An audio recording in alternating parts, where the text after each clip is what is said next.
Coming to you straight from my living room, this is iHearIC Radio episode 128. This was formerly a weekly radio show on KREY in Iowa City where I talked to local artists of all stripes. Sometimes I didn't talk to anybody and I just played music and talked to myself. Nice. But those days are gone. I no longer wish to leave my home ever. That's relatable. Especially today. Very bad day for leaving the house. The date is January 10th of 2024. If you are a local listener, you can just look outside your window and you know what I'm talking about. Snowpocalypse.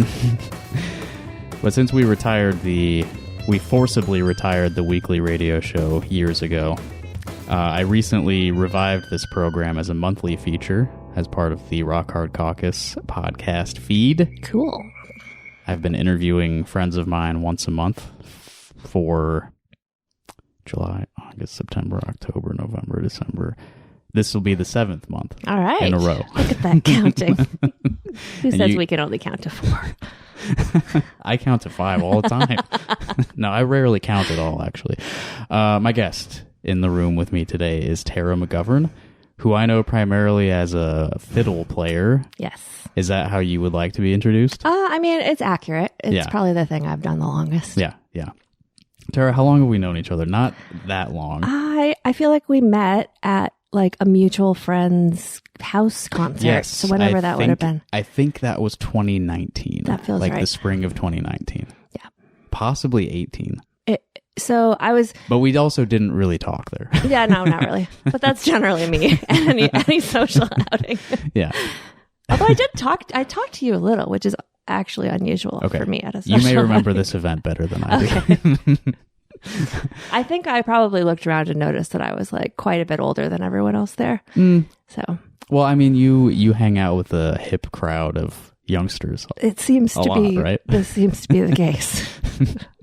So we should talk about your background. Okay. I know that you're from Minnesota because you mentioned that to me recently. Today. I think you probably mentioned it before, but you grew up in Minnesota? Sort of. Yeah. So when I was a baby, we lived in Los Angeles. Mm-hmm. And then when I was in 3rd grade, we moved to Rochester, Minnesota, home of Dan Padley. Right. Yeah. And something in common with the previous with my guest. bandmate, Dan Padley from Freegrass. But we actually didn't cross over at all. So I was in Rochester from like age 7 to 17, then came to Iowa City for school. Okay, so you went to school here for music, right? Music therapy. Music therapy? Yeah. Okay, I didn't know that. Yeah. Yeah. Did you work in the field of music therapy I after did. that? I did. I didn't at the time, and I think this is still true, find it to be a field that really accommodates a part-time career. So since I was also playing and I have children, you have to keep your continuing education credits up to be, okay. I mean, as well you should, to be a functioning therapist. And I just wasn't really able to continue doing that after a little while, but I did work primarily in autism, actually. And I say autism, actually, because it turns out my 16-year-old is autistic. And then also in oncology. It was a contractual and consulting music therapy stuff that I was doing. Okay, cool. Yeah, that's very outside of my experience, but I always admire people who go into that.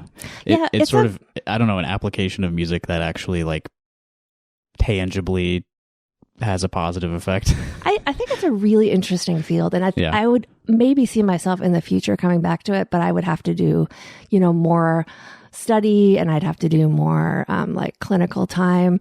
Just because I feel like to be responsible in any capacity, I mean, essentially you're using music as a tool to work on a non-musical goal in a variety of settings, whether they be medical settings or, all kinds of different settings. So I could see myself coming back to it. And it does make me sad that I can't really do it part-time, but I don't think I'd be very effective probably. Sure. Yeah. If I did. Yeah. It's again, beyond me, I think. So when you moved here for music, you just stayed? Yeah, right? Iowa City does that. I don't know if you've noticed. Well, it does that to some people. Yeah, it did that to us. So. Yeah. My spouse also arrived here the same year in 1995, although we didn't know each other right away. And then we both just, settled into inertia in the Iowa City area. Okay, so you met here. Yeah. I didn't know that. And I don't know your partner well, but we've met maybe twice. Yeah. Yeah. He knows you enough for me to say Justin. He's like, Good. That's all I can hope for is for people's spouses to know me when referenced. My oldest child also does because they're a podcast listener too. I think I've met them more times than two. Oh yeah, they're pretty cool. They also get excited when they see Giannis. They're like, "Oh, I know that guy. He's a cool guy." Yeah. Okay, well, let's. You brought some music for us to listen to. I did. We should do that because that's part of what this show is all about. And you gave them to me in a specific order. Do we want to keep that order? Or? Not necessarily. Okay. No, I think I was just trying to think of things from different parts of my career. Yes.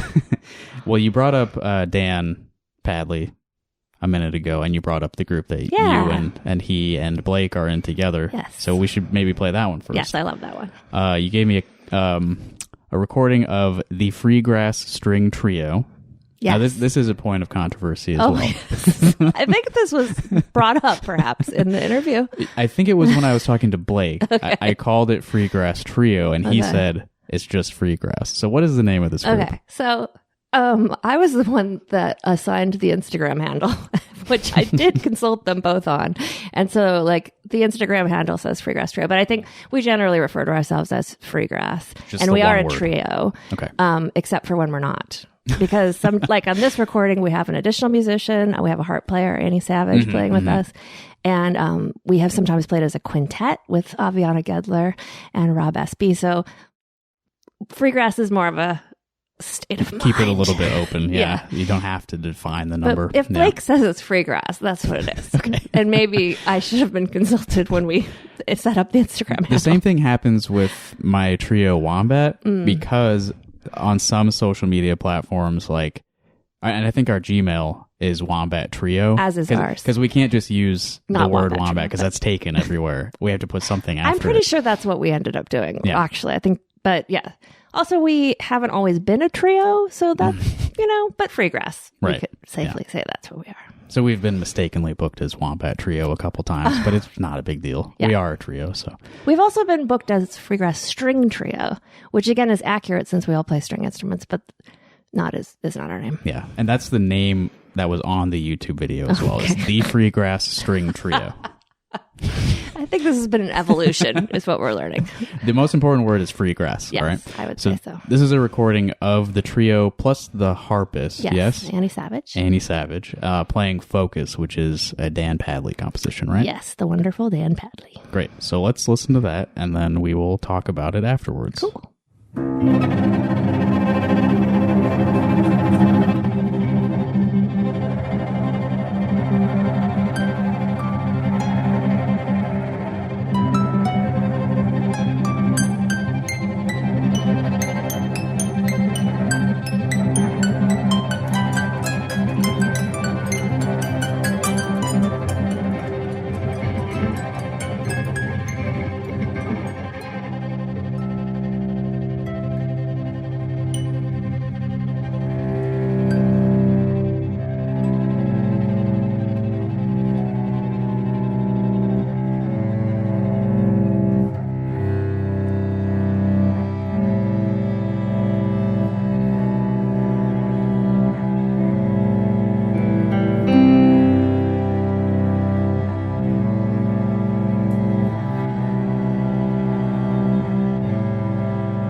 harp is so cool. Isn't it cool, man? Especially that stuff at the end. It's all she's going to do all kinds of cool stuff. Twinkly is a great, it probably says that on the music, I'm guessing. Yeah. It definitely somewhere says, what do they call it? Spacey bullshit is what Blake calls a lot of things when we start out. Yep, I believe he used the term on this very show. So that was Focus, played by Free Grass, plus Annie Savage. Exactly. Or is she part of the group, or was she like a feature? No, she was a feature. Okay. Although I think Annie played with Free Grass before I did, so I don't really know, but a beloved friend and excellent musician. Yeah. As evidenced by that recording. Yeah, she's fantastic. So there's a video that, I pulled the audio from the video for this. So there's a video of that performance. Where did you film that? Yeah, it's at the Tuesday Agency in Iowa City, which I guess is a literary agency in Iowa City. Yeah. And the Signal Flow Productions, and you might know better than me who exactly that is. It's like definitely Giannis was involved, and Pete, and just a collection of people that I have all known. Yeah. That did the video series. So they did 3 videos for us there, actually. Yeah. As far as I know, Signal Flow is Giannis's thing. Okay, so it's Giannis plus his team. Yeah. He also helped me record an album in 2021. Oh, yeah. And I put the Signal Flow logo on it because he worked on it. Nice. So I think it's just him. Well, we love Giannis. I never have explicitly asked him, what is this? Yeah. I guess I didn't either, but I was excited to be part of it. It was Those fun. videos were shot and recorded very well. So it was cool to see. Yeah. It would be worth checking out for anyone who's not familiar with them. Yeah. Okay, let me tell you this text message I got while we were listening to that. Ron DeSantis will take on Nikki Haley one-on-one tonight on CNN at 8 p.m. What? You didn't know about this? I didn't. I thought you were going to say in Iowa because it is actually. What? They are. I believe it's in Des Moines. I guess they didn't say the location, but it's on CNN. Awesome. That's how most people will be seeing it. Super. I'm sure a lot of people are watching. Great. I was so proud. Yeah. I did see that Chris Christie is going to drop out. Oh, really? That's I too haven't bad. Seen that yet. Yeah. Well, he's not even campaigning in Iowa, so. But you're who's your guy? I can't remember. Ryan Binkley. Binky. I'm a Binky. Binky pants. Yes. Or wait, Binkley. No. What did I say? Did I it's say his real name? Binkley, but it should be Binky. I come up with a joke name and then I forget which one is real. So it should be the real name, regardless. Yeah. All right. Well, we shouldn't get into that. Will. I just. How did you get involved with Free Grass? You said that Annie played with them before you did, so you're the most recent. I guess I am. member? Yeah. But I've been involved with Blake Shaw and Dan Padley for a long time. Yeah. And I would say it's really Blake's baby. This project is really kind of Blake is, they both write. Dan and Blake both write a lot of stuff for it. Blake does a lot of arranging for us. A lot of the originals end up being Dan's. And then Blake sings a lot in this project, which is cool. So anyway, it's through my association with both of them as musicians that Free Grass sort of bloomed. Yeah, and we discussed this when I interviewed Blake, but most people know him as a bassist, but he mostly plays cello in this group. Yeah. Or exclusively cello? He exclusively plays cello in Free Grass. Great. Which is, I have to say, I was not a person who did anything productive during the pandemic. Sure. Right. He told me that's when he picked it up. I'm a little bitter that Blake became an incredible cellist during the pandemic. Pretty much all I did during the pandemic was walk as far as I could that direction. Oh, yes. Basically every day. Toward my house. Yeah. I did some experimentation with the water that chickpea comes in. I did some baking. That was sort of a pandemic project. Yeah. But no, I did not learn a whole ass instrument and become incredible at it like Blake did. No. I got worse at my only instrument. Maybe can you explain this to me? So I called you a fiddle player earlier. Ah, yes. The age-old question. And I know that, I'm sure you've been asked it No, it's before, a good question, for real. A lot of people just... Yeah. The Go instrument. ahead. I interrupted you. I think I know what you're going to say, but go ahead. Did you hear Ron DeSantis and Nikki Haley facing off one-on-one? Fiddle, violin. They are physically the same object. Correct. Right? Correct. The difference is how you play them. Yes, and the repertoire, I would say. More, maybe even to a degree more so what you're playing than how you're playing. Yeah. And also certain genres like tend to claim one over the other. So like my main central background, I would say, is Irish traditional fiddle music, because that's what I grew up playing.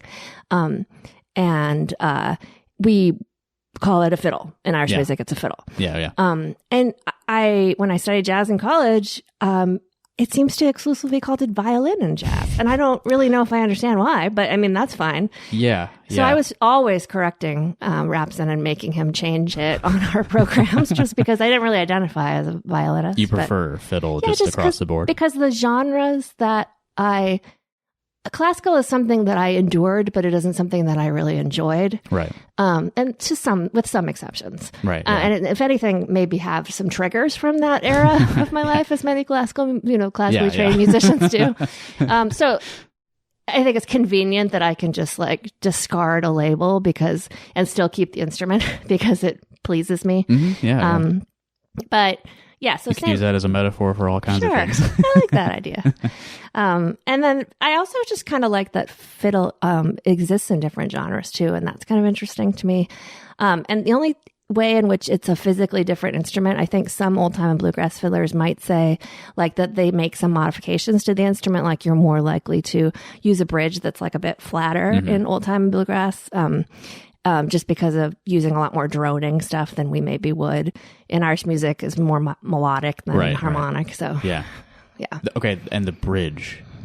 Yeah, a flatter bridge. Yeah, so is if you imagine to like more drony stuff. Yeah, if you imagine like how the bridge sort of keeps the strings curved like and somewhat separated from each other, and so if you're playing on if you're trying to play on double stops, easier. Like more than one string at a time, or triple even. Yeah, often. Okay, cool. Yeah, that's good to know. Yeah. And actually, since we're nerding out on the word, the Irish word for the instrument is spelled F-I-D-I-L, fidil. Like it's sort of like connected in that way. Castro. So, yeah, sort of. One different letter. Wait, sorry, what did you say? Okay. I misheard. We can call him Fiddle Castro from now on. Fiddle Castro. Surprised I've never thought about that before. Fiddle Castro. So, how did you get into Irish fiddle music? I assume it's like a family thing for you. Yeah. Well, one of my two citizenships, the only one I'm happy to claim these days is I am a dual citizen of the United States and Ireland through my mother. And so my mother plays also Irish fiddle, and it was just something I always loved.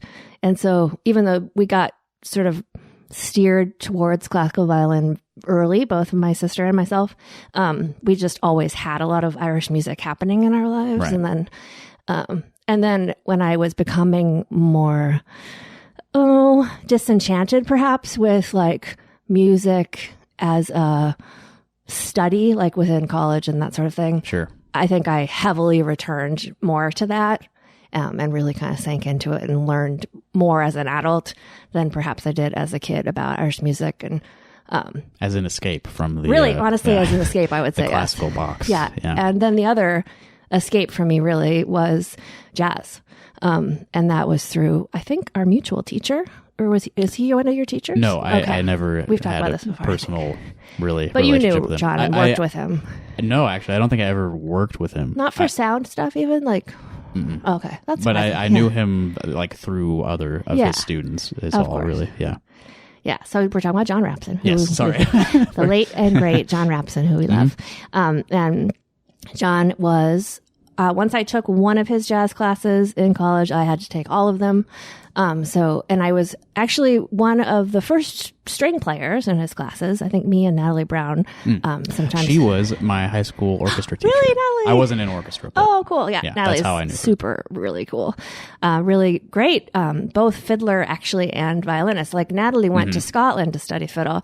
So she has like this really rich Scottish fiddle, study. I don't know that she grew up playing it, but she's a great Scottish fiddler. Yeah. And then she was an orchestra teacher, and now she does sound healing, which I don't actually know what that is, but but she seems to be doing really well. Yeah. Can we dive deeper and talk about the differences between Irish fiddle and Scottish fiddle? Oh, how much boy, do you know can about we that? ever? Okay, so I don't know how much fact checking should be done, but So, should we go back to the Celtic nations? The 7 Celtic nations, 8 if you count Galicia. Maybe before we do that, we should listen to something else. Okay. We should break this up a bit. You're taking a nervous sip. What did I start? Okay, so I have other tracks here from you. The Foggy Dew, that would kind of definitely, yeah. Although I don't play Irish fiddle on it, right? but I do sing on it. Oh, okay. But it is sort of absolutely Irish music, right? Yeah, unequivocally so, yes. Let's do that. And then we've got 2 other tracks from Rapson's projects, which we can play as well at some point. But since we were mostly talking about Irish stuff, let's listen to the Foggy Dew. This is definitely Irish. And sorry, what was this group called? The Beggar Men. The Beggar Men. So this is a group from, I think we played together from at least from 2005 to 2015. So at least 10, it was 10 or 15 years we played together. So. Okay, cool. Yep. And it's no longer an active project? No longer active. One of my bandmates is in a great band called Brad and the Big Wave. Mm-hmm. Yep. And so you'll hear Brad on this track playing both the Irish low whistle and also the uilleann pipes. But he's doing other stuff now. And my spouse is on this, so I guess that's the only person I still play with. Sure. That is on this track. All right, here's the Foggy Dew by the Beggarmen, and after that, we'll get really deep on how many Celtic nations? 7 or 8, depending on who you ask. All right, so 7 or 8 Celtic nations. We'll learn more after this. Again, the Foggy Dew, the Beggarmen.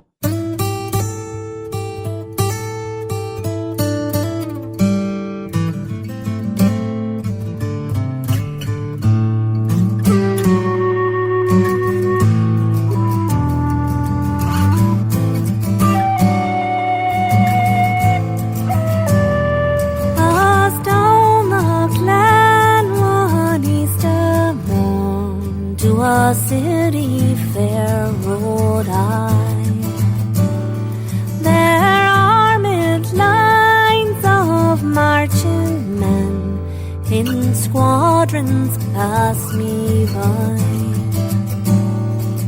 No fife did hum nor battle drum did sound at Strata too, but the Angelus bell or the Liffey swell rang out in the foggy dew.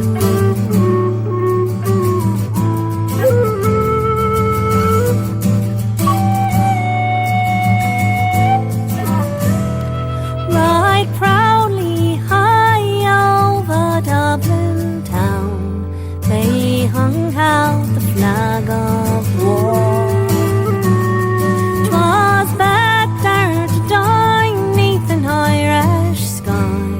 Than had so flowers sold out bar. And from the plains of Royal Mead, strong men came hurrying through, while Britannia's Huns with their long-range guns sailed in through the foggy dew.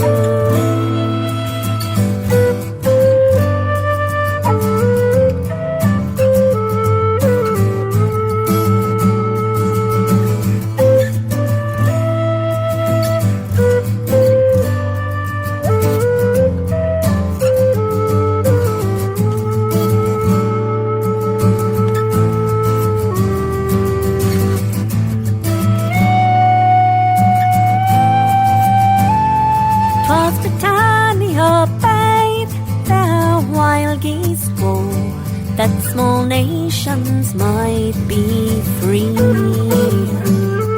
but their lonely graves are by Sovla's waves or the shores of the great North Sea.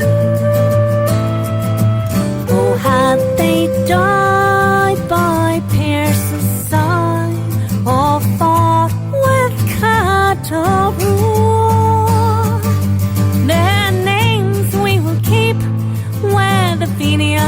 sleep neath the shroud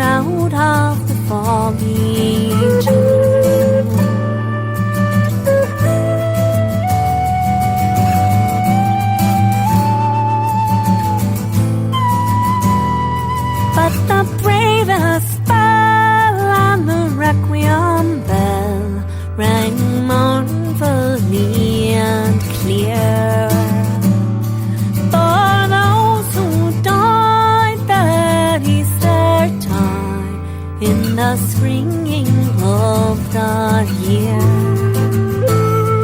and the world did gaze in deep amaze at those fearless men but few, who bore the fight that freedom's light might shine through the foggy dew.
My heart with grief was sore, for I parted then with valiant men that I never would see more. But to and fro in my dreams I go, and I kneel and pray for you.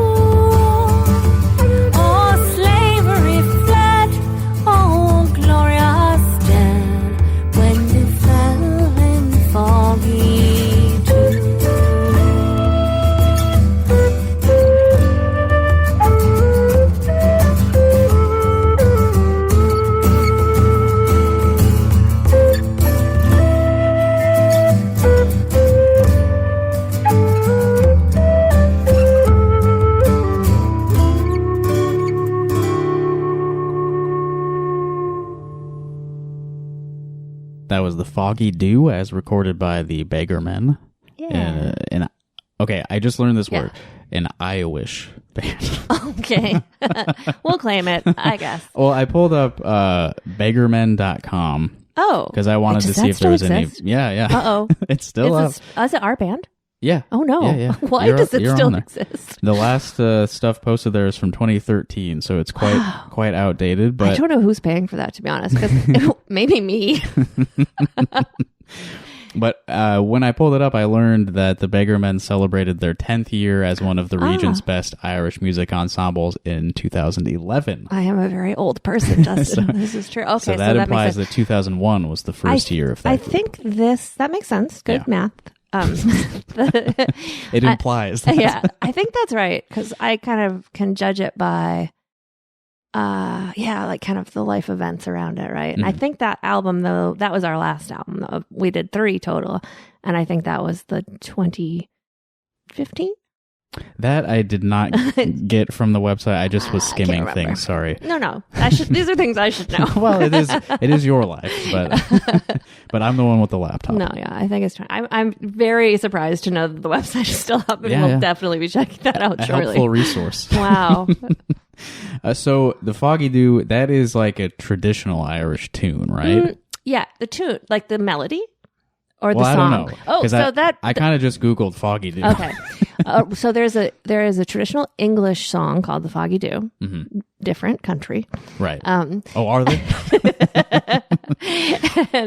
But the Foggy Dew is like, so I guess it comes down to song versus tune. This is like very important in Irish music, and song and tune are separate ideas. Yeah, like a tune is a melodic thing that you're playing. Yeah. And whereas a song is something with words. Yeah. So the reason I'm like being a dick about it is just that like no, this is what I'm all about. The words for this song, they were written as a poem. It was written as a poem about a very important historical event, the Easter Uprising. Right. And 1916. Look at you. Laptop.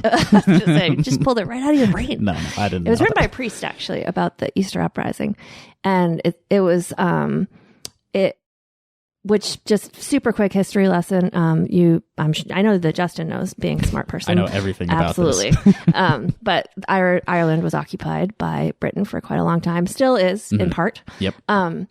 And the Easter Uprising was the beginning of them gaining their independence. So it was during World War I, and some Irish people were fighting for England in World War I, and then other people in Ireland took the opportunity to rebel and to rise up, and that was the beginning of them reclaiming their liberation as a nation. Yes, I am fairly ignorant on this topic, but I do know some broad strokes. Yeah, it's pretty interesting, actually. And then just the whole liberation story is really interesting, and the people involved. Yeah, and I mean, it's an ongoing thing. Yeah, well, there's... but there are some that think that like we could see like a full Irish independence like in this lifetime. It seems possible. Yeah, there's a fairly large group that would like that. Yeah. And they're not like politically irrelevant either. No, not remotely. It's a real thing. Yeah, I definitely think a really great person to look for is Richard Boyd Barrett. Is a legal. I guess they call him like a law.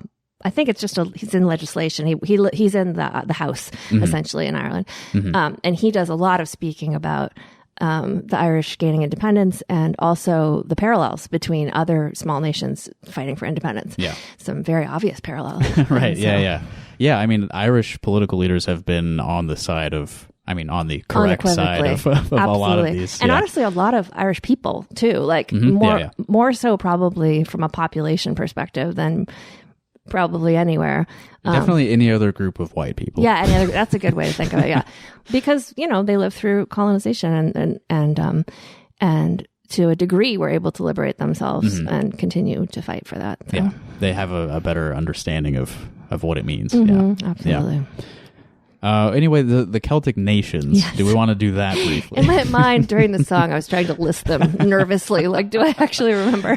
This I'm way more ignorant of. Well, so there are 7 or 8, depending on who you ask. And the reason some people would say that the 8th one maybe doesn't count is that the language spoken there is not a live language, whereas all of the other Celtic nations have like a indigenous Celtic language that dates way back centuries and centuries. Okay. But the 8th one, the language is no longer It hasn't been spoken since the Middle Ages. Okay. But although the culture is very much, this is in North Spain, actually. Galicia is in the north part of Spain. Yeah. And so you definitely in the music hear like a real Celtic influence.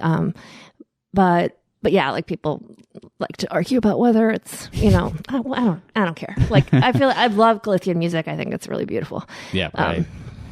I can't weigh in on this. Yeah, it's cool. Everybody go look it up. It's good. Galician? Yeah, but I'm saying it the insufferable Barcelona accent way because it's spelled Galicia. So, okay. But with like you have a lisp. Yeah, but everyone's always said it to me Galician, so I feel like I should say it that way, even though it's it correct. Makes me feel like a cartoon character. So that's the 8th nation, and then so the 7 Celtic nations that are generally like acknowledged, and it's based on really like that they have a shared umbrella kind of language. Or a shared Celtic culture. So Ireland, Scotland, and Wales are the 3 I can always remember. Those are the ones that I'm aware of. Yeah. And 3 different languages spoken there. Usually if you hear somebody say that they speak Gaelic, they probably mean Scottish Gaelic. Okay. Because in Ireland, you don't say that you speak Gaelic. You would say that you speak Irish, which is Irish Gaelic. Right. So, and then Welsh is its own language entirely. That one seems really tough to get into. Lots of consonants, very long words. Yeah. Yes, right. They're the ones who have the record for super long town names. It's pretty fun to see the science. And then there's okay, let's see if I can do it. Cornwall. Okay. Isle of Man. And Shetland Islands. Okay. Now Cornwall is technically part of England now. Right, and yeah. Shetland Islands and the Isle of Man are technically part of Scotland. Okay. But they're still considered separate. They are Celtic nations. Yeah. And then I think I didn't yet say Brittany, which is in France, but is also considered a Celtic nation. Okay. These are all words that I have read. I think I said 7 of them, but I guess... You did. I kept track. Yeah. Thank you. And then Galicia, the controversial Celtic nation. Okay, let's go back to John Rapson and his projects that you were involved with. Yeah. His ambitious, large recording Huge projects, yes. So the first one I've got here, which is chronologically earlier, is Hot Tamale Louie. Yes. I don't know this one as well. Okay. What was this about? Yeah, this is pretty fun. So John read a New Yorker article. I believe the columnist or the writer, I think her name is Catherine Schultz. Mm-hmm. I don't totally remember the name of the article, but it was about this person. His name was Zarif Khan, and he immigrated to the United States from, I think it's Afghanistan, but like the borders were different. So I think we ultimately say Afghanistan is where he was from. Yeah. And this would have been in the early part of the 20th century. And he ended up in Wyoming, and he became a very popular tamale vendor in the town in Wyoming where he ended up, which was Sheridan, Wyoming. Sheridan, Wyoming. Yeah. It's crazy how people end up in places. Well, and then we also learned from this I think from the article that like it was very common for tamale vendors in that part of the United States to be from Afghanistan for some reason that I don't know that I completely understand. Yeah. But the reason that Catherine Schultz wrote this article about him was that his descendants were currently in the news at that time because when Zarif Khan was alive, and the reason Hot Tamale Louie was like kind of the colloquial name he was known as in the town by the white people who maybe didn't bother to learn his name, or like Louie is a little far from. But he was like a really well loved and respected member of the community, and he established a mosque in Wyoming when he lived there. And then, so his descendants at that time were facing a lot of anti-Muslim sentiment. And she was writing basically about like America and the myth kind of that it is. It's really a very well-written article that I'm not summing up well. The myth of the melting pot. Yeah, exactly that. Yeah. So John was fascinated by this. John at the time was like going through chemotherapy. So he was like not quite back to playing and like teaching, but he was doing a lot of like thinking and writing. Mm-hmm. And so he decided that he wanted to write a work that captured something about the life of Hot Tamale Louie, about his life. And so he created this project. It was really fun to work on. And in addition to the music, he incorporated a visual element of, some of the landscape, both of where he came from and also where he ended up. There's also like a aspect to his tale that's a true crime aspect, which is that he was murdered by his nephew. Oh, wow. And so his life ended abruptly, and that has its own mystery around it. So there, like I said, a visual element, and then the music, and then there was 2 monologues as part of the project. I love these monologues. They're written by Paul Kalina, who's a University of Iowa theater professor. Okay. And he actually used to perform them when we would do this piece, Paul, like when we did it at Jazz Fest, like Paul performed the monologues. One of them was on the history of the tamale. Yeah. And the other, which was so interesting, was on the history of immigration in the United States. Oh, wow. It was really a good... How long is the monologue? I know, right? They're both pretty short. They're like 5 minutes long. God, that would be so hard to... He did such a good job. 5 minutes. Yeah, it's really good. I learned a lot in that. I mean, I'm the child of an immigrant. Like, I did not know a lot about immigration in the United States. So it's easy to look the other way. Yeah, it was a really cool project to be part of.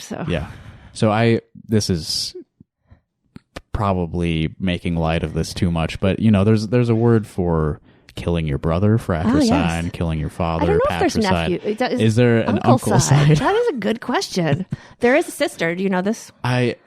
What is the word for that? Sororicide. Sororicide. That's I would have guessed right. that. We would have. We could have got that from fratricide, fratricide. Yeah. No, I don't know if it's unfortunately. It's just a fact. A lot of our the mute songs that I ended up singing with the Irish band were sounds that you would like dance to, but were usually just like horrible. Murder ballads, horror stories essentially.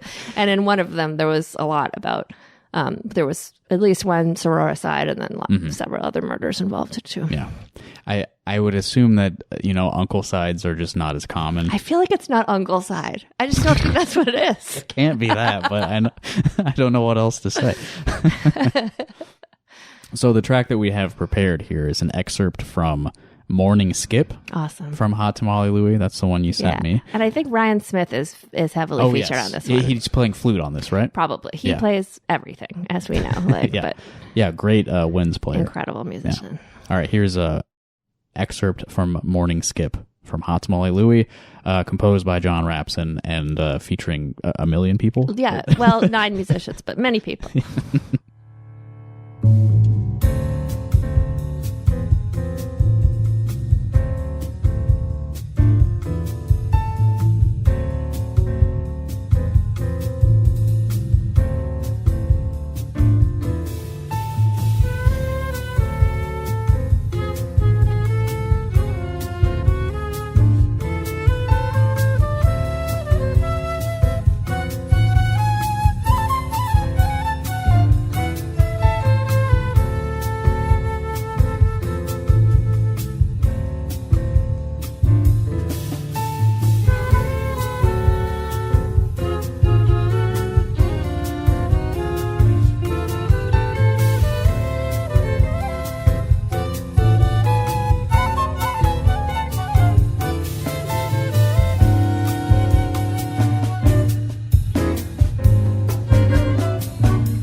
That was Ryan Smith on the flute there, Smith. huh? And actually, I think I can tell you who else was in Yeah? And you're probably looking at them too, so you can confirm. Okay. Yeah, so, but I'll try. No, I am pretty sure I remember exactly who was in this.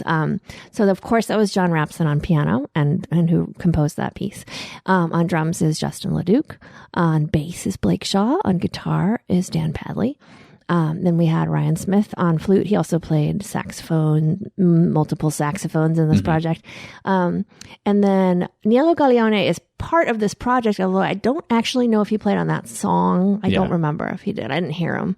He plays the mandole, the Algerian mandole, and I don't think I heard it, so I don't think it was on that one. But he was probably sitting there on the stage. But and then Dave Moore is also part of this project. He definitely did not play on this song. Yeah. He's a great local legend, singer and accordion and harmonica, general musician, awesome musician. I think that's everyone. Did I wasn't keeping track of the number that time. I told you about piano. Yeah, I think piano, bass, guitar. Ryan and I were the only melody players on that project. And then, yeah, I think that's everybody. Cool. Yeah. And that's the first time I played with Dan Padley. And one of the first time I actually played with Blake Shaw when he was a literal child. I think he was in high school playing in some Jazz Vespers services that Rapson was conducting. But early free grass there. Yeah. Yeah, that's interesting. Like the inception of your collaboration. And then I think I know that was when in 2018 when we played Jazz Fest, that was the project that we played. That's the page that came up when I was trying to Google this project. And it said 2018, is that right? The 2018 Summer of the Arts is what I've got. So that makes sense. Or the Jazz Festival. I can't remember if that was before or after we went to, I think it was right before we went to, we took the project to Wyoming. Oh, cool. We got to tour around Wyoming and in Sheridan. And Sheridan, I did look this up. This is laptop benefits. Sheridan is like 18,000 people. Tiny little, basically kind of Coralville, essentially. Right, I was going to make the same comparison. Yeah, because I think we're 22. I know that we are because we were just looking up population numbers for unrelated reasons. Oh, right. Everything's related. Yeah. But yeah, not a huge town, just like a little town in Wyoming. Well, speaking of everything being related, though, what I was looking up on the laptop while we were listening was Zarif Khan's Wikipedia page. So he was born in, what's the name of it? The village of Bara. Okay, Bara. Which is in present-day Pakistan. Present-day Pakistan. But at the time was British India. Oh, so not Afghanistan at all. I have to stop saying that. Not super close. No, we're terrible. Very bad. Okay. Bara, I remember being a part of the story. Okay. Yeah, but British Pakistan, India, another... Yeah, right. The damn British. Indeed. And his nickname was because he was like an apprentice to a German immigrant named Louis. So they just called him Louis because that's what the other guy's name was? When that guy retired, he took over the restaurant, the tamale restaurant from him, and kept the restaurant's name, which was Louis. Okay. So then he became Louis. Interesting. It's like a title that was passed down. What's the is it like is it Green Lantern or something that like you just like step into the... Oh, sure. Yeah, it has that kind of thing to it. Yeah. My children are going to be so ashamed of me. It chooses you. Yeah, exactly. Interesting. Okay. Bara. Yes, Pakistan. Thank you. Yeah. Well, that's the fact check of the day. I appreciate it. Yeah, it's a really interesting story. And honestly, that article is really worth reading. If I think somewhere deep on my own website, it could probably be found a link to that article. But your website, which is taramcgovern.com, right? It is. I have that one pulled up as well, cool. Which has been updated more recently than the Beggarman website. Yes, fortunately. Do you want to, real quick, just move on to the next John Rapson project? Yeah. And we'll listen to that, too. Yeah, although we didn't get to talk about anything else about Jazz Fest, which we did earlier today, so we would go into in some detail. That's right. And that was a Hot Tamale Louie thing, right? It was, yeah. So you told me that you...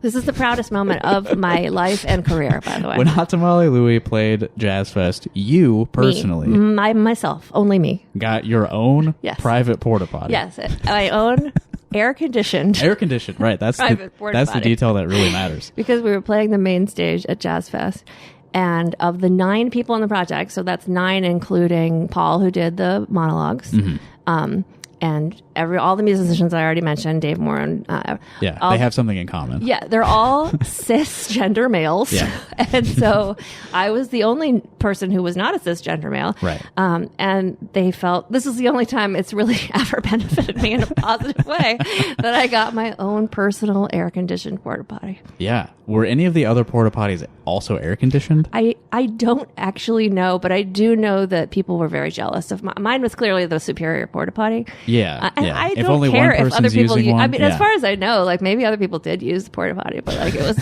it had like my name on That's the little. Crazy. I tell you earlier today, and I stand by it. Like that was unquestionably the peak of my career. Yeah.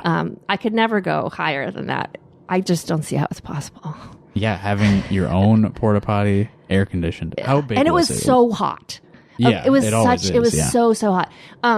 Okay, so like it was ridiculously huge. It was like a shed practically. You like walk upstairs to get into it, and it was like, I don't know. I'm looking around. Like it was like bigger than this room. Like not the whole room, but like maybe this part of the room. Yeah. It was, and it's like almost 6 years ago. 6? Yeah. So like, right. Yeah. I've like mythologized it and grown the experience in my mind. Had a TV in it. Sure. Mm-hmm. I did take photos in the porta potty, which is weird and gross. Oh yeah, hey, you gotta memorialize it, because then if you don't have evidence of it, you're just gonna exaggerate your memory of it and say that it. And now you've given me the opportunity to talk about it on a podcast. Yeah. So has this story ever appeared on a podcast before? Yeah. Have I ever been on a podcast? Yeah, that was my next question. I don't know that I have. Cool. I don't think so. Well, thanks for doing it for the first time my today. Pleasure. I listened to your podcast. You're great at this. Oh, thank you. I really appreciate the opportunity. And I definitely listened to your podcast. And I loved hearing my bandmates on the podcast. Yeah, really they were fantastic guests as well. And I have one in the cat department. I think we can go on record in saying that I got to see both cats. You did. Yeah. You did. Yeah. And is Weasel still back there? Weasel is still snoozing away behind me. And Goomba did make an appearance during one of the songs. So yeah, she walked in and sniffed your bag down there. So she obviously loves me the most, right? Okay. Just making sure. I think so, yeah. I won. Weasel, not leaving the room is actually a big win. I'm honored. She's just super comfortable on top of the box of Who winter wouldn't be? I want to go lay on a box of hats. When she gets comfortable, it's like that's an all-day thing. Oh, yeah. She's not leaving. She's smart. All right, so now that we have, thank you for reminding me of the porta potty. Had to talk about I'm glad that you remembered that. Maybe we should listen to this clip from Esteban, which was another John Rapson large, ambitious project. It was his last project. Right. Yeah. And this featured even more people. It did. Yeah. Yes. This one I know a little bit more about because I ran sound for its performance at the Engler Theater. And that was no small task. That was a lot of people. And we were still on an analog soundboard at that point. Oh, wow. Yeah. And I think I can thank my friend Gabby Vanek for labeling all of the tracks before I was able to get to the theater. So wow, Gabby is a star. Gabby was definitely involved in the signal flow thing, by the way. Yeah. Oh yeah, she was. Oh, and I Gabby did incredible lighting design for when we performed Esteban at the Engler. That's right. It was so beautiful. Yeah. Oh man. So the track that you, or I guess you gave me I don't even know what you're going to choose, so I'm excited. This is the first one, right? Okay, the Moor? I like that. Yeah, the Esteban the Moor. The Moor, yeah. And do we want to explain this project at all before we... Sure. We could do it before or after, whatever you think. Let's change it up. Let's just listen, and then we'll talk about it. All right. So, Esteban and the Children of the Sun. Yes, and this is the first piece, the first part of that. Okay, Esteban larger the Moor. Piece. Yeah.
bass tremolo. Yeah. Okay, that was Esteban the Moor.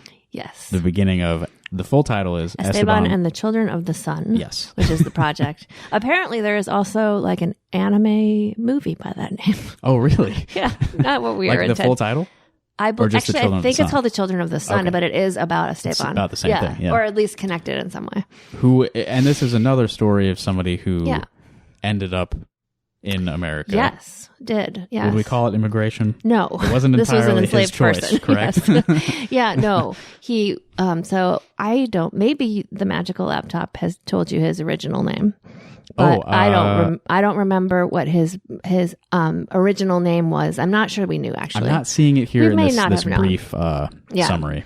So, but he was an enslaved person that was brought to the United States, but not like, we're talking like way, way, way long time ago. Brought it as a shipmate for an explorer. Mm-hmm. So this is not like not the movement that we might think of when we think of enslaved people in our in the United States. But he was given the name Esteban or Estebanico, like depending basically by the person that he ended up working for. Mm-hmm. But once again, John Rapson was doing some reading and learned about this person who is some... So, there's just a lot of legends and stories built up around him, but he was a real person to our knowledge. And there are some native or indigenous people in the United States that would say that the first white man that they ever met was a black man in reference to meeting this person. Right. And so he was a traveler, he's an explorer, a healer, perhaps. Like there's a lot of parts of this story that like are very intertwined and hard to take apart because we're talking about such a long time ago. It's not super well documented, at this point. What year are we talking about? I think that's in here. I pulled up rapsoncollaborative.org, which has a brief little explanation here of this piece. And that is the foundation that continues to... He ended up here on an expedition to Florida in 1527. Yeah, okay, so that makes sense. Real and early. Wasn't it... does it say who the explorer was? Because this is stuff I knew at one time. This was a Spanish guy, right? It was like a... Narvaez? Okay. I think that's it, yeah. So the problem with playing in Esteban and the Children of the Sun is all of the information on the slides was happening behind my head. Right. So like there's stuff that people who saw the performance like definitely had more information. I couldn't see it super well from the balcony. Probably not. So. No, I wouldn't think so. But yeah, it was this was like the first big thing that happened at the Angler following the beginning of COVID. So it was October of 21. September of 21. September, really? September. Oh, wow. I was sweating. Yeah. Having to... and there was a lot of people there, and it made me a little nervous because, like, you know... Sweating for a lot of reasons. Yeah. But it was a cool project to be part of, and I learned a lot. And the additional musicians... So whoever I mentioned from Hot Tamale Louie, same. Yeah. the awesome bass solo at the beginning is, of course, Blake Shaw. Mm-hmm. But then instead of me and Ryan being the only melody players, we also had Nolan Schrader on various saxophones. You would know better than I do it. Which ones? I'm pretty sure he was playing tenor on this, but he plays all winds. Amazing. Yeah. And then Christina Gensch was on cello. Oh, right. For this. Right. Yeah. So that was the... if I had a porta potty for this event, I would have had to share it with the lovely Christina Gensch, which is fine. Yeah, this one, this performance had indoor plumbing. Yes, it did. It did, in fact, yeah. May not have been much better than that air-conditioned porta potty. Yeah, and actually, unless I'm totally mistaken, I think this was the one and only time we performed it. Yeah. Because it was just, we did get to record it before John died, but he died in July and we performed it in, you said September. Yeah. So we had the opportunity to record together. Oh, I'm sorry. October 3rd. I thought it was October. Something else said September. Okay. I was like, really? I feel like it was October. I have this giant poster in my house, and I was like, I don't know, maybe. Yeah. Justice must be right. Fact check number 2. So yeah, it was a very special performance, and there is a film of the performance with a few other little bits that Jason Smith created. He was really wonderful videographer. That's his name, right? Yeah, Jason Smith. Yeah. And so that exists, and there has been public showing of that at the Film Scene. Oh, right. I saw something about that. Yeah, but there's only been one screening of it to my knowledge. So I think that's something that the board, the Reps and Collaborative, is still working on, like having that perhaps be screened in different places. Yeah. According to something I saw on here, you can purchase the recording. Yeah. Okay. I'm not sure what format they give that to you in, but probably DVD. I'm says guessing. it's available. So, yeah. If you're interested. Do I have the? Well, I you don't should know. have it already. Okay, I mean, if you're do. listening and you're interested, I definitely have the album, but I don't think I have like a video recording of it. Yeah. Well, let's see. We should probably start wrapping up. Oh yeah, huh? Okay. It's been an hour and 8 minutes and 42 Wow. seconds. It's been fun. I shouldn't have been so specific because now people listening are going to look. And How what much they're did listening Justin to, cut out? they're going to see. Well, it's only been 59 It minutes. doesn't. It feels like it's been 10 minutes. So Yeah. That's the nice thing about recording these like in person. Yeah. It's like you're just having a conversation with a friend. So just yeah, it is nice. flies There is by. something Yeah. about listening to yourself that can be sometimes for me difficult, but Like right now? Well, no, not really, because like in friendly company, it's nice. But like sometimes, like when you listen to yourself, you are hypercritical and sure. you know what I mean. Like and if then, you listen back to this. Yeah. Yeah. But like the recordings themselves, you know. Oh, you mean Yeah. like playing? Yeah. You don't mean right now talking? No, this is fine. And I'm Okay. sure I'll listen to it, and I'm sure I'll enjoy listening to it. Yeah. But like, listening to my own recordings can sometimes be hard, you know? Yeah. I tend to be pretty self-critical internally, but I don't know, I block it and I'm just like, I don't care. Well, I think it helps Just a put it lot. out. And I feel like you can relate to this. Like, it helps a lot to like truly love the people that you play with. Because then, like, even if you're being an asshole to yourself, like, you could be like, oh, listen to them play. They're so good. Yeah, that does help a lot. It really like does. I've been working on this recording that I did with my friend David. Oh, at the Werner Herzog Yeah, it was thing so that we played. cool. And I was like, there. I was an usher. Yeah, I was ushing. Yeah. That's, I was thinking about this earlier today. You and I don't like have a lot of opportunities to just like talk to each other. Really. But that was one of them. That's true. Most of the time we're standing silently in the same general event. Yeah. Usually in political, I would say, settings. Yeah. Yeah. When I'm in a great mood. But anyway, I've been working on that live recording, and like just the fact that it's not only me, it's like it definitely helps a lot. Yeah. It's like, oh man, listen to what he played there. No kidding. Yeah, I think that is so much fun. That's like really the only reason to do this is to get to make music with cool people that you love. Yeah, definitely. That's a good that's a good thing to end on. And actually, that brings us to another cool person that I love. Yeah, this last clip that you gave me is the soft and low, right? That's the name of the band. I was about to say the sweet and low. I know everyone does that because I've only got the acronym on the file name. And I know TSAL. You're like, what is it? It's the soft and low. The soft and low, and that's a duo. Right? With Jeffrey C. Capps. Mm-hmm. And how would you classify that music? Folk rock. Folk rock. Mostly original folk rock. Cool. Occasionally we do covers. Yeah. And what we have here is a brief live recording of this duo, right? Yeah, from the James Theater, I at the believe. James, yeah. Yep. That's what it looked like in the video, at least. Yep. Yeah. It was, we did a concert with the great Crystal City Band, who we love a lot. Right, we just sort of shared a bill with them, and so Dave Helmer and Sam Drella, who you should have on your show. Sure, yeah. I don't really like know them personally, but I've seen them play and you'd love stuff. talking to them. They're great. Yeah, I'll try. Yeah. Sometimes it's hard for me to open up that conversation with people I don't know super well. Yeah, and I could see that for sure. But yeah, this one is called "The Long Goodbye," and it's a song that Jeff wrote. Cool. So before I play that, because that's going to be the last thing. That's going to be the goodbye forever. The last thing everyone hears. Yeah. Is there anything that we want to talk about before we shut our mics off? Because we do have a few other things going on. Yeah. Do we want to? I think we should talk about it. Okay. Which thing? All of the things. So a pressing matter, something that's soon. Mm-hmm. We are Coralville residents. We are. We run this town. You're the mayor. I wish we did. Every year I vote for I am dead serious when I say that every time an election comes up, I write in Justin Comer for mayor. Yeah. Unfortunately, not enough Coralville voters have done the same. I still refer to you as my personal mayor. But they were supposed to be having a city council meeting last night. Yes. But it snowed a little too much. A lot, yeah. So they have rescheduled for next Tuesday. Mm-hmm. Tara kind of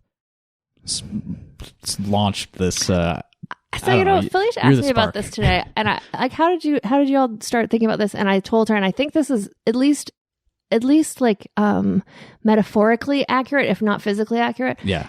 She asked, like, so what made you decide to go ahead and do this? And I said, like, that we learned from Iowa City Action for Palestine that they had the Iowa City Council passed a proclamation in support of a ceasefire in Gaza, and they asked that other towns take that up so that we could have like a statewide. So I said, I think what happened is that Justin and I just sort of like looked at each other and sighed, realizing that if it was going to happen in Coralville, then it was probably something that we were going to do. Yeah, this is not exactly as much of an activist city council as some would say Iowa City is. Correct. Probably erroneously say Iowa City. Correct. Both correct. Yeah.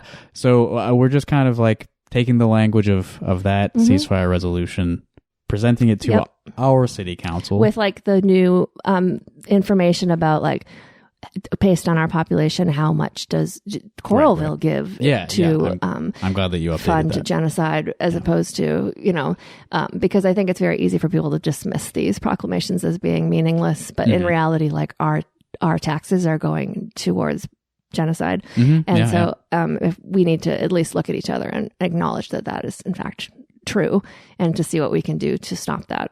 Right. And it's also a response to the complete refusal of the federal government to listen to the majority of people who would like for this to stop. Yeah. I mean, we have to talk to someone. Yeah. Right? For sure. We will be at the next Coralville City Council meeting January 16th, next Tuesday. Yes. I'm going to try to put this episode out tonight. That's great. Get it straight out there. That's awesome. Because then, we would like people to show up and support Coralville residents and Coralville organizations. We would in particular like for them to sign this endorsement. I think that Iowa City collected quite a few signatures, and I think all of those signatures make these communities are connected to each other. Like, it's almost silly to separate this idea. Yeah. You know that I think Coralville is like its own thing. It's completely separate from Iowa City. But I'll break character for a minute. This is not a different place. No, we're literally connected. These two. If you live in Iowa City, you are basically a Coralville resident. Absolutely. And vice versa. There's no physical separation, for one thing, from the towns. But so all that to say, like, I think that council type people would like to use any excuse to dismiss an action as being from outsiders. So that's why I would particularly like to see a lot of Coralville residents on this endorsement. I don't know how we will get a lot of Coralville residents on this, but I would like to try. Yeah. So I don't know how many people who actually live within the city limits of Coralville listen to my podcast, but if you are one of them. Yeah, or if you know someone in Coralville, like a lot of times people just don't know what the fuck is going on. Also just, I don't know where all my friends' addresses are. Yeah. No, this is true. Like, and then I guess, do you mind if I mention the one other kind of major I was hoping you would. Legal but anyway, thing? I'll put a link to the Google Doc in our thank you episode very much. here. Yeah. And I think if you are connected to either Justin or I on any social media, you could easily find information about the proclamation and the city council meeting that's coming up. Yes. And without like spending a huge amount of time and going into background on this too much, another website that might be, that would be very beneficial for me if you would mind checking out, joco7.org, joco7.org. As it happens, I am one of 7 trans non-binary activists in Iowa City who are facing criminal charges for participating in a protest that took place on the University of Iowa campus on October 16th, 2023. Justin Comer, do you want to say anything about where you were on October 16th? Standing right next to you. Yeah. Okay. Almost the whole time. Yeah. I mean, I remember it that way. Yeah. So, but the funny thing about this protest is that even though there was no arrests made at the protest, although there was shoving and pushing by police and police only. Yeah. And by police, I mean specifically University of Iowa Police Department and the Johnson County Sheriff's deputies for this particular action. That's who was present. Yeah. or at least who was pressing charges. Maybe there might have been ICPD present. Yeah, I don't know. The only like individuals that I really remember were UIPD. Yeah. Yeah. So, despite no arrest taking place at the protest, about a month later. It was like a full month. Yeah, a month later, we started to get phone calls from Police Detective Ian Mallory, letting us know he had some paperwork for us to look at, and what that was warrants for our arrest. So the six people were contacted a month after the protest, using video surveillance is how they tracked us down, body cam and car cam. Right. We don't know what they tracked it against. Actually, my attorney's finding that out like right now in discovery. Good. But so 6 of us were arrested a month later, and then the 7th person was arrested 2 months later, or charges were pressed against her 2 months later. Right. And so what we all have in common is that we're all in the trans community, and and I am, and Justin, who was standing next to us, as much as we would like to claim you in any and all ways. Yeah, I certainly like a lot of trans people, and I hang out with them, but I myself am not. Yeah. And no cis people were arrested. It's a weird coincidence. It's a weird something, and we're very interested to find out like the specifics exactly of how they're justifying tracking people down. Yeah. So I think that that is a factor, and I also personally think that I'm a person who has spoken up at various meetings in the past, specifically about the militarization of our police. I made I made a big fuss a couple of years ago about the tank that the Johnson County deputies wanted to get like a new tank for their intimidating nonsense. So anyway, all that to say, it's not a tank. It's not a tank. It's a Bearcat. I think you've all probably heard about this a little bit. Yeah, on we did this have podcast. a Rock Hard Caucus episode exclusively about that. So at the time. I think it's safe to say I'm not popular with law enforcement in terms of perhaps for that reason, but also, there's just no denying that like this is a targeted, these are targeted arrests, and that trans people are under attack in Iowa. Yeah, and we need to like say it out loud and like do something about it. Yeah. Okay. At the risk of my own freedom. Like, feel free to edit, of course. Like, I don't want to get arrested either. I don't want to deal with this bullshit. None of us should be. But as I said, I was standing right next to Tara. Should we Spartacus this thing? Most of the night. And no one ever tried to arrest me for any of this. And that guy, Ian Mallory, you mentioned, he's a guy who, if he sees me in public, he refers to me by name. Like he knows you. He knows who I am. Yeah. Also. Yeah. There was other people there that he absolutely did also know. I don't think you did anything that I didn't that night. No, we walked. Yeah. That's all we did. Yeah. None of the 7 people, like there was nothing notable about any of the things that we did. Right. There wasn't really a lot notable at that action, to be honest. Like, not when compared to any other things that happened recently. Yeah. So we would just really, we're at the point now where some people might be taking plea deals. I can only speak for myself, so I do know that I am going on to trial. And there's like a case conference coming up for me in a couple of weeks. So by the end of January, I should know what my trial date is. Okay. At that point, I mean, I would appreciate like even more, support and like basically just active support so that people acknowledge what's happening here. Mm-hmm. And part of my reason for going on to trial as opposed to taking a plea, which I think is a very individual decision, and I would never judge anybody's choice for doing so. Mm-hmm. I did definitely see an escalation in police violence after our arrest. I think the next arrest that happened at Kinnick, there was unquestionably people that were like in the urgent care after the fact because of being brutalized by police. So as it stands, the police in our community, law enforcement in general, thinks that the 2021 Back the Blue bill protects them completely from doing whatever the fuck they want to protesters. And I just think this needs to stop. It would be nice to pull back on that at the very least. We would like that. So again, that's joco7.org, JOCO7.org. Thank you. And the 7 Well, that relates to that specific event, right? Well, yeah, because it was 6 actually. I had to change the website address, so it was, and it still redirects to Joko 6. So it was 6 people. Now it's 7, and the Kinnick arrest was 9 people. In addition to the 7. Well, no, actually, 9 people were arrested at the Kinnick action, and after overlap. that action, 1 person got charges pressed against them, and they became the 7th. They became number 7. Okay. Yeah. Anyway, a lot of trans people getting arrested for bullshit, ridiculous bullshit. It would be nice to support them if you're out there willing to support, which you should. Appreciated. I encourage you to do so. Okay, now we should play some music and go home. Yeah. Well, I appreciate you having me. Thank you so much. Oh, we got a buzz. I think we're okay. I'm just bumping a cable. Okay. Sorry. Not at all. All right. Well, here it is, the Soft and Low. Tell me again the name of the tune. It's called The Long Goodbye. Or song. It's a song because we're singing. Yes. There's words. Yes. And my bandmate Jeffrey C. Capps wrote this song. Okay. And that's what we're going to close on. So enjoy this last clip by the Soft and Low, and I'll see you next time. Thanks for listening. Thank you, Tara, again for coming over and doing this. Thank you for having me. It was nice talking to you. Yeah, nice talking to you too.